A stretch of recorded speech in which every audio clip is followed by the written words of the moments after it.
దేశంలో ఎక్కడ ఎలాంటి విపత్తు జరిగినా సరే సహాయక చర్యల్లో ముందుంటుంది రాష్ట్రీయ స్వయం సేవక్ సంఘ్, అదే ఆర్ఎస్ఎస్.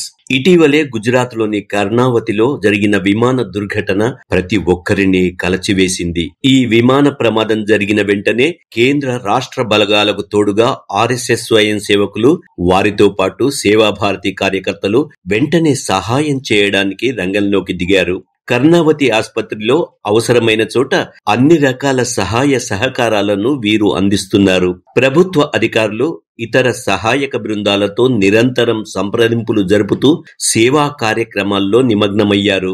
ముఖ్యంగా శవాలను, శిథిలాల నుంచి బయటకు తీయడం, విలువైన వస్తువులను ప్రభుత్వానికి అందించడం మొదలు క్షతగాత్రులకు అవసరమైన వైద్య సహాయం చేయడం, వార్డుల్లోకి తరలించడం, వైద్య సహాయం పొందుతున్న వారికి అవసరమైన సహాయాన్ని కూడా స్వయం సేవకులు అందిస్తున్నారు.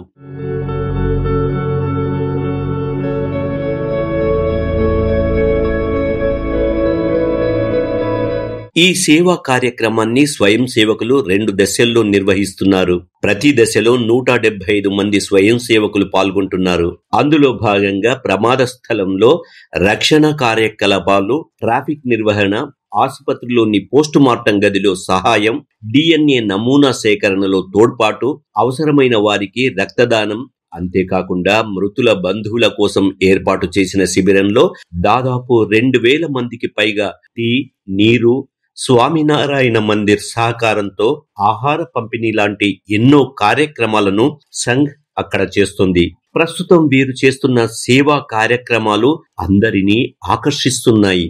విమాన ప్రమాద బాధితుల విషయంలో ఆర్ఎస్ఎస్ కార్యకర్తలు చూపిస్తున్న ప్రేమాభిమానాలు, ఆపద నుంచి వచ్చిన వారిని కాపాడడంలో స్వయం సేవకులు చూపిస్తున్న నిబద్ధత, అకుంఠిత దీక్షను చూసి ప్రజలు వెన్నోళ్ల పొగుడుతున్నారు. సమాజంలోని బాధితుల సేవకు అత్యంత ప్రాధాన్యతనిచ్చిన సంఘ్ వ్యవస్థాపకులు డాక్టర్ జీ, ద్వితీయ సర్సంఘచాలక్ గురూజీల స్ఫూర్తిదాయక సందేశాల నుంచి పొందిన ప్రేరణతో స్వయం సేవకులు తమ కర్తవ్యాన్ని నిర్వర్తిస్తున్నారు.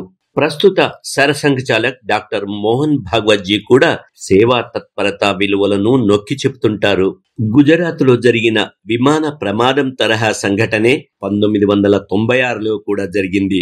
1996 నవంబర్ 12వ తేదీన హర్యానా గగనతలంలో సౌదీ అరేబియాకు చెందిన విమానం, కజకిస్తాన్కు చెందిన మరో విమానం, ఈ రెండూ ఢీకొన్నాయి. అప్పుడు అందరికన్నా ముందుగా, చివరకు పోలీసులు, సైన్యం కన్నా ముందుగానే సంఘ్ కార్యకర్తలు ప్రమాద స్థలమైన చార్ఖీ దాద్రి చేరుకొని సహాయక చర్యలు ప్రారంభించారు.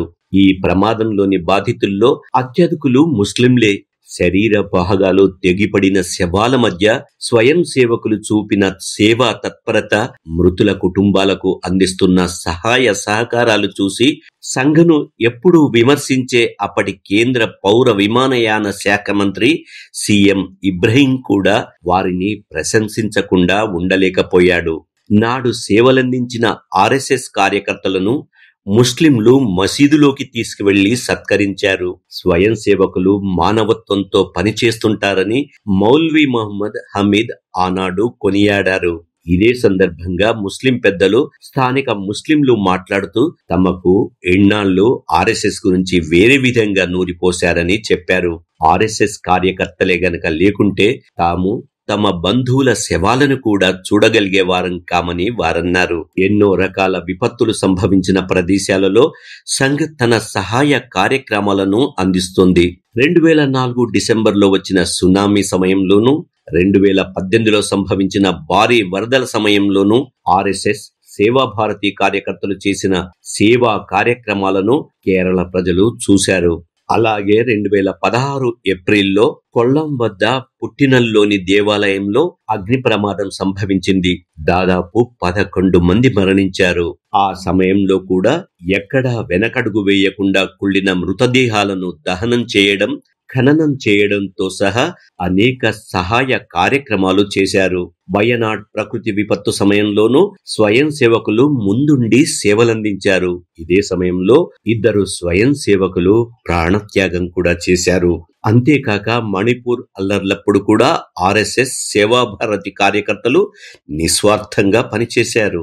సమాజం కోసం స్వయం సేవకులు ప్రాణాలకు తెగించి మరి ఇవన్నీ చేస్తున్నప్పటికీ సంఘాన్ని చాలా మంది విమర్శిస్తూనే ఉన్నారు. అయితే ఆర్ఎస్ఎస్ కార్యకర్తలు చేసే మంచి పనులే సంఘ్ని సమాజంలోకి తీసుకెళ్తున్నాయి. సమాజంలో సంపూర్ణంగా తాదాత్మ్యం చెందడమే స్వయం సేవకులు ఆర్ఎస్ఎస్ శాఖలో నిరంతరం పొందే శిక్షణ. అదే ఆర్ఎస్ఎస్ నమ్మిన సిద్ధాంతం.